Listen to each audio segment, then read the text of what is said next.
مقبوضہ کشمیر کے مسلمانوں کی، مقبوضہ کشمیر کے مجاہدین اور فریڈم فائٹرز کی حمایت کرتا ہے تو اس سے بھارت کو پھر تکلیف کیوں ہوتی ہے؟ اس کے علاوہ ناظرین اطلاعات سامنے آ رہی ہیں کہ بھارت کے اندر خالصتان تحریک کے زور پکڑتی جا رہی ہیں، مختلف شہروں کے اندر پوسٹرز لگائے جا رہے ہیں، خالصتان تحریک سے وابستہ لوگوں کو گرفتار کیا جا رہا ہے، بھارت کی مختلف ریاستوں کے اندر، مختلف اضلاع اور شہروں کے اندر مختلف مقامات پر خالصتان تحریک کے جھنڈے لہرائے جا رہے ہیں۔ بھارت کی نیشنل انویسٹیگیشن ایجنسی نے متعدد مقامات پر چھاپا مارا ہے اور خالصتان تحریک سے وابستہ لوگوں کو گرفتار کرنے کا دعویٰ بھی کیا ہے۔ آپ جانتے ہیں بھارت کی 18 ریاستوں میں علیحدگی پسندوں کی جو تحریکیں ہیں وہ عروج پر چل رہی ہیں اور وہ آزادی کا مطالبہ کر رہے ہیں، بالخصوص 7 مشرقی ریاستیں بھارت سے جلد ٹوٹنے والی ہیں اور خالصتان تحریک سے وابستہ لوگ بھی جلد اپنی آزادی کا دعویٰ کرنے والے ہیں، جس سے بھارت کی تباہی اور بربادی اور ٹکڑے پوری دنیا انشاءاللہ دیکھنے والی ہے۔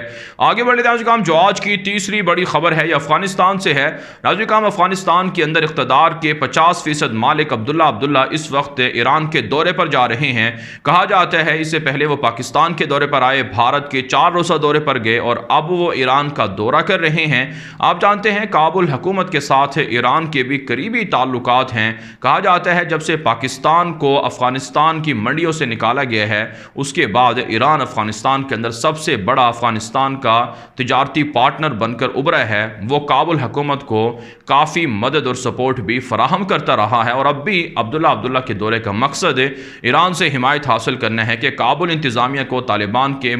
حملوں سے یا طالبان کی امارت اسلامی کی بحالی سے بچایا جائے، اور اگر ان کے اتحادی چاہتے ہیں کہ کابل انتظامیہ رہے تو انہیں فوری طور پر سپورٹ کرنا چاہیے۔ یہی وجہ ناظرین ایران کی جانب سے امریکہ طالبان کی ڈیل پر شدید رد عمل دیا گیا تھا اور کہا تھا ایران کی جانب سے کہ امریکہ کو کوئی حق نہیں پہنچتا ہے کہ وہ طالبان کے ساتھ ڈیل کرے، افغانستان کی عوام کو خود اپنے فیصلے کرنے چاہیے کہ طالبان کی حکومت ہو یا پھر کابل کی حکومت ہو۔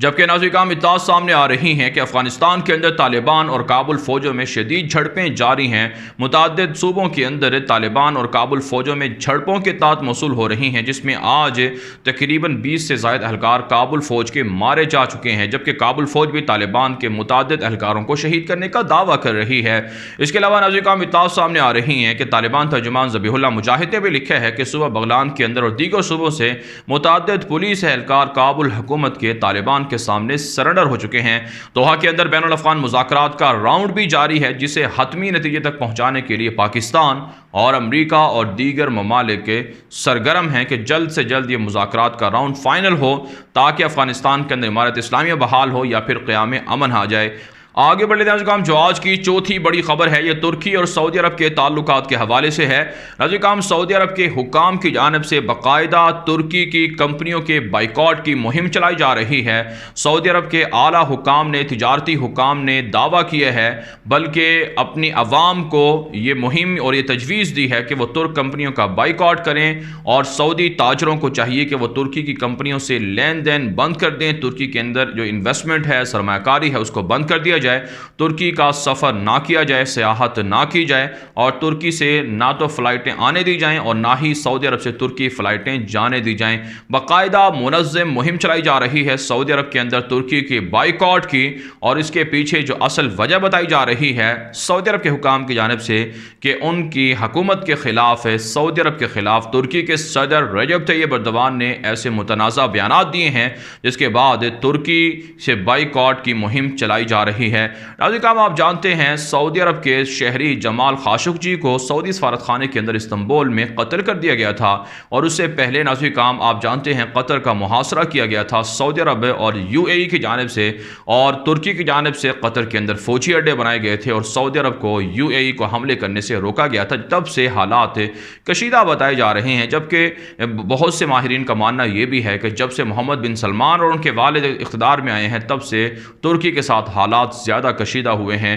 کہا جاتا ہے سعودی عرب کے بادشاہ شاہ سلمان ترکی کے ساتھ حالات خراب نہیں کرنا چاہتے، لیکن ان کے جو بیٹے یا صاحبزادے ہیں ولی عہد محمد بن سلمان، ان کی پالیسیاں ترکی کے مخالف ہیں، اور آنے والے دنوں میں ترکی کے ساتھ باقاعدہ سفارتی جنگ بھی ہو سکتی ہے، سفارتی تعلقات بھی ختم ہو سکتے ہیں۔ اگر یہ معاملہ ہوتا ہے تو اس کا مطلب یہ ہے کہ مشرق وسطیٰ کے اندر بڑی جنگ بھی ہو سکتی ہے، بڑی تبدیلیاں بھی ہو سکتی ہیں، اور ترکی کی جانب سے مکہ مکرمہ مدینہ منورہ کی جو تولیت ہے وہ بھی حاصل کی جا سکتی ہے، کیونکہ ترکوں کا دعویٰ ہے خلافت عثمانیہ گرا کر عربوں نے ان کی حکومت چھینی تھی، جس طرح سے طالبان دعویٰ کرتے ہیں کہ کابل انتظامیہ غیر قانونی ہے اور ناجائز حکومت ہے، اسے ہم تسلیم نہیں کرتے، ہماری حکومت کو گرا کر حکومت حاصل کی تھی۔ اسی طرح سے ترکوں کا بھی دعویٰ ہے کہ عربوں نے سازشیں کر کے ان کی حکومتوں کو گرایا تھا، لہٰذا وہ اپنے علاقوں کو دوبارہ سے حاصل کرنا چاہتے ہیں۔ تو آنے والے دنوں میں مشرق وسطیٰ کے اندر، سعودی عرب کے اندر بڑی تبدیلیاں ہو سکتی ہیں۔ آگے بڑھتے ہیں، جو آج کی 5ویں بڑی خبر ہے یہ ترکی سے ہے۔ ترک صدر رجب طیب اردوان نے ایک مرتبہ پھر عوام کو خوشخبری سناتے ہوئے کہا ہے کہ ترکی کو بحر متوسط کے اندر مزید گیس اور پیٹرول کے ذخائر ملے ہیں، جن کا اعلان وہ آنے والے ہفتے کو کرنے جا رہے ہیں۔ سلطان محمد فاتح کے نام پر ایک بحری جہاز بنایا گیا تھا جو اس وقت بحر متوسط کے اندر پیٹرول کی تلاش، گیس کی تلاش کے لیے کام کو جاری رکھے ہوئے ہے۔ اسی طرح سے ترکی کا ایک دوسرا جہاز ہے جس کا نام بحری جہاز ہے، جس کا نام سلطان قانونی، جسے سلطان سلیمان قانونی کہا جاتا ہے، اس کے نام پر رکھا گیا تھا، وہ بھی اپنے کام کو جاری رکھے ہوئے ہے۔ اور تیسرا جہاز ہے، 3 جہاز ہیں بحر متوسط کے اندر ترکی کی جانب سے جو گیس اور پیٹرول کے ذخائر کو تلاش کر رہے ہیں۔ اب تک ترکی کو تقریباً 100 ارب ڈالر سے زائد مالیت کے اثاثے، یا آپ کہہ سکتے ہیں 100 ارب ڈالر سے زائد مالیت کے ذخائر بحر متوسط کے اندر ملے ہیں، اور آنے والے دنوں میں جو خوشخبری ہے وہ اس سے بھی کہیں زیادہ دی جا سکتی ہے۔ یہی وجہ ناظرین کرام، ترکی کی جانب سے جب یہ گیس اور پیٹرول کے ذخائر ملنے کے اعلانات کیے جا رہے ہیں، تب سے یورپ، صلیبی اور عرب، یہاں تک کہ بہت سے خود پڑوسی ممالک ترکی کے خلاف ہو چکے ہیں، اور ترکی کے صدر رجب طیب اردوان کی حکومت کے خاتمے کے لیے وہ سازشیں کر رہے ہیں۔ جبکہ ناظرین کرام اطلاعات سامنے آ رہی ہیں کہ یورپ کے اندر ترکی کے اتحادی ممالک کے رابطے بڑھ چکے ہیں، اور یورپ کے کچھ ممالک ایسے ہیں جو ترکی کے حامی ہیں، شدید حامی ہیں، تعلقات رکھنا چاہتے ہیں، اور بیلجیم کی جو اعلیٰ عہدیدار ہیں انہوں نے ترکی کے وزیر خارجہ سے ملاقات کی ہے، اسی طرح سے یوکرائن کے عہدیداروں نے ملاقات کی ہے اور ترکی کا ساتھ دینے کا اعلان کیا ہے۔ جبکہ ناظرین کرام آرمینیا اور آذربائیجان کے درمیان جنگ جاری ہے۔ آذربائیجان کی جانب سے وارننگ دی گئی ہے کہ آرمینیا کی فوجیں اور حکومت جو گیس پائپ لائن ہے یا پیٹرول پائپ لائن ہے ان پر حملے کرنے سے باز رہے، ورنہ آرمینیا کے دارالحکومت پر آذربائیجان بڑے حملے کر سکتا ہے۔ آگے بڑھ لیتے ہیں ناظرین کرام، جو آج کی 6ٹھی بڑی خبر ہے یہ ایران سے ہے۔ ناظرین کرام، ایران کے اندر آئندہ سال صدارتی انتخابات ہونے جا رہے ہیں۔ اس حوالے سے امریکہ کے مشہور میڈیا نیٹ ورک بلومبرگ نے دعویٰ کیا ہے کہ آئندہ ایران کے جو صدر ہیں وہ ایرانی فوج سے یا ایرانی اسٹیبلشمنٹ سے ہوں گے، اور اس حوالے سے دعویٰ کیا جا رہا ہے کہ ایرانی سپاہ پاسداران انقلاب کے انتہائی سینئر عہدیدار حسین دہقان کو اگلا ایرانی صدر بنتے ہوئے وہ دیکھ رہے ہیں۔ اس رپورٹ میں کہا گیا ہے کہ جو وہاں کے سپریم لیڈر ہیں علی خامنائی، ان سے قریبی تعلقات رکھنے والے اور ان کی حفاظت کرنے والے جو ایرانی مسلح فوج ہے سپاہ پاسداران انقلاب، جس کے بارے میں کہا جاتا ہے کہ وہ ایران کے تمام حکومتی اداروں پر حاوی ہے، ان سے کوئی نیا صدر آ سکتا ہے۔ دوسری جانب ناظرین کرام اطلاعات سامنے آ رہی ہیں کہ ایران کی حکومت کی جانب سے امریکی پابندیوں کے خلاف مزاحمت کا اعلان کیا گیا ہے۔ ایرانی جو حکام ہیں انہوں نے دعویٰ کیا ہے کہ آنے والے دنوں میں امریکی پابندیوں کو پاؤں تلے رونتے ہوئے نہ صرف ایران دنیا کے ساتھ تجارت کرے گا بلکہ دنیا سے اسلحہ بھی خریدے گا اور امریکی اہداف کو ٹارگٹ بھی کیا جائے گا۔ آگے بڑھتے ہیں جو آج کی 7ویں بڑی خبر ہے یہ اسرائیل سے ہے۔ ناظرین کرام، ایک رپورٹ میں کہا جا رہا ہے کہ اسرائیلی وزیر اعظم نیتن یاہو وعدہ خلاف ہیں، عربوں کے ساتھ تعلقات بحال تو کر رہے ہیں، وعدے تو کر رہے ہیں، لیکن ان وعدوں کو خود نیتن یاہو وعدہ خلافی کرتے ہوئے پاؤں تلے روند رہے ہیں۔ اس کی ایک مثال دی گئی ہے کہ جیسے کہ عربوں سے وعدہ کیا گیا تھا کہ فلسطینی علاقوں پر قبضہ کر کے نئی یہودی بستیاں نہیں بنائی جائیں گی، لیکن اب یہودی بستیاں تعمیر کی جا رہی ہیں۔ اس لیے جو عرب اسرائیل کے ساتھ تعلقات قائم کرنا چاہتے ہیں ان کو خبردار رہنا چاہیے کہ نیتن یاہو وعدہ خلاف ہیں۔ جبکہ ناظرین کرام جرمنی سے خبر سامنے آ رہی ہے کہ $700 ملین کے لگ بھگ معاوضہ رکھا گیا ہے ہولوکاسٹ کے متاثرین کے لیے۔ آپ جانتے ہیں جرمنی پر الزام یہ ہے کہ لاکھوں یہودیوں کو ہولوکاسٹ کے ذریعے سے مار ڈالا گیا تھا اور جرمنی کے حکام کی جانب سے، تو اس حوالے سے کہا جاتا ہے کہ اب جرمنی سے یہودیوں نے مطالبہ کیا تھا کہ جہاں کہیں ہولوکاسٹ کے متاثرین ہیں ان کو معاوضہ دیا جائے، جبکہ بہت سے لوگوں کا خیال یہ ہے کہ ہولوکاسٹ من گھڑت جھوٹا دعویٰ ہے، یہودیوں نے خود اپنے یہودیوں کو مروایا تھا اور اس کا الزام جرمنی کے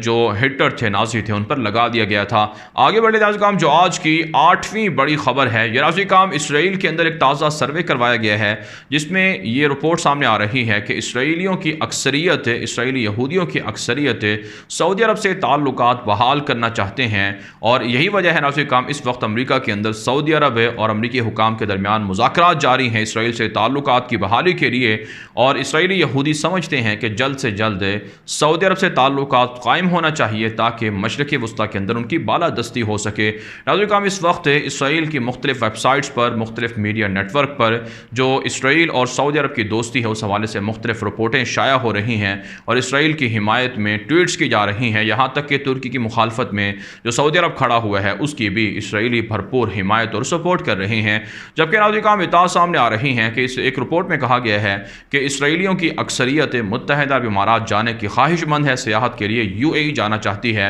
اور آپ جانتے ہیں UAE اور بحرین اسرائیل کو تسلیم کر چکے ہیں، تب سے دونوں ملکوں کے درمیان نہ صرف فضائی رابطے بھی بحال ہو چکے ہیں، سفر بحال ہو چکے ہیں، بلکہ تجارتی تعلقات بھی بڑھ رہے ہیں، اور اسرائیلی یہودی متحدہ عرب امارات کے اندر اپنی دکانیں، شاپنگ مال، کمپنیاں کھول رہے ہیں، اور کہا جاتا ہے فوجی اڈے بھی اسرائیل UAE کے اندر جلد بنانے جا رہا ہے۔ آگے بڑھ لیتے ہیں ناظرین کرام، جو آج کی 9ویں بڑی خبر ہے یہ یمن سے ہے۔ ناظرین کرام، یمن سے اطلاعات موصول ہو رہی ہیں کہ ایک بہت بڑا گیس کا پروجیکٹ ہے یمن کے اندر جس میں مختلف بیرونی کمپنیاں سرمایہ کاری کیے ہوئے ہیں۔ اس پروجیکٹ کو متحدہ عرب امارات نے بند کروا دیے ہے۔ شبوہ کا علاقہ ہے جہاں پر یہ پروجیکٹ موجود ہے، کہا جاتا ہے UAE نے اپنے جنوبی علیحدگی پسندوں کی حمایت کے ساتھ اس پروجیکٹ پر قبضہ کیا۔ وہاں گیس کی جو ترسیل ہے یا لوگوں کو فروخت کرنے کا سلسلہ ہے جس سے یمن کے لاکھوں لوگوں کی زندگیاں وابستہ تھیں، روزگار وابستہ تھا، وہ بے روزگار ہو چکے ہیں۔ یمنی عوام بہت سے مسائل کا سامنا کر رہی ہیں۔ آپ جانتے ہیں ناظرین کرام، یمن کے اندر سعودی اتحاد اور متحدہ عرب امارات کے درمیان اختلافات پائے جاتے ہیں۔ سعودی عرب اتحاد یمن کی حکومت کو سپورٹ کر رہا ہے، جبکہ متحدہ عرب امارات یمن کی جو علیحدگی پسند ہے جنوب کے ان کو سپورٹ کرتا ہے، اور یمن کو 2 حصوں میں تقسیم کروانے کی سازشیں عروج پر ہیں جس کے خلاف حکومت مزاحمت کر رہی ہے۔ جبکہ اطلاعات یہ بھی سامنے آ رہی ہیں کہ سعودی عرب کے برخلاف UAE اور اسرائیل مل کر فوجی اڈے بھی یمن کے اندر بنانے جا رہے ہیں۔ آگے بڑھنے دیں کام، جو آج کی 10ویں بڑی خبر ہے یہ چین سے ہے۔ چینی صدر شی جن پنگ نے اپنی فوج کو جنگ کی تیاری کا حکم دے دیا ہے۔ تازہ ترین رپورٹ سامنے آ رہی ہیں کہ چینی صدر شی جن پنگ نے کہا ہے تائیوان کے ساتھ ساؤتھ چائنا سمندر کے اندر امریکہ کے ساتھ اور بھارت کے ساتھ حالات کشیدگی کی طرف جا رہے ہیں، لہٰذا فوج جنگ کی تیاری کرے، کسی بھی وقت حملہ ہو سکتا ہے، جنگ کا اعلان ہو سکتا ہے۔ آپ جانتے ہیں ناظرین کرام، بھارت اور چائنا کے درمیان گزشتہ 4 ماہ سے کشیدگی جاری ہے، جبکہ تائیوان کے معاملے پر بھی اب کشیدگی بڑھ رہی ہے کیونکہ امریکہ بڑے پیمانے پر تائیوان کو اسلحہ فروخت کر رہا ہے، ڈرون طیارے دے رہا ہے۔ ساؤتھ چائنا سمندر کے اندر امریکی جو باہری بیڑے ہیں ان کی آمد و رفت بھی بڑھ چکی ہے، جس کی وجہ سے کہا جا سکتا ہے کہ چائنا، امریکہ، بھارت کے درمیان اب آنے والے دنوں میں ایک بڑی جنگ کا امکان ظاہر کیا جا رہا ہے۔ خدشہ ہے کہ جلد یہ جنگ ہو جس کی وجہ سے دنیا کے امن کو بہت بڑا نقصان ہوگا، بہت بڑی تباہی سے دنیا دوچار ہو سکتی ہے۔ بہرحال ناظرین کرام، دنیا بھر سے تھی آج کی 10 بڑی خبریں۔ ان خبروں کے حوالے سے آپ کی کیا رائے ہے؟ اپنی رائے کامنٹ کے ذریعے سے ضرور ہم تک پہنچائیں۔ مزید خبروں کے لیے آپ ہمارے ٹویٹر اکاؤنٹس دنیا میرے آگے اور غلام نبی مدنی فالو کر سکتے ہیں۔ آج کے لیے اتنا ہی، اجازت دیجیے، اللہ حافظ۔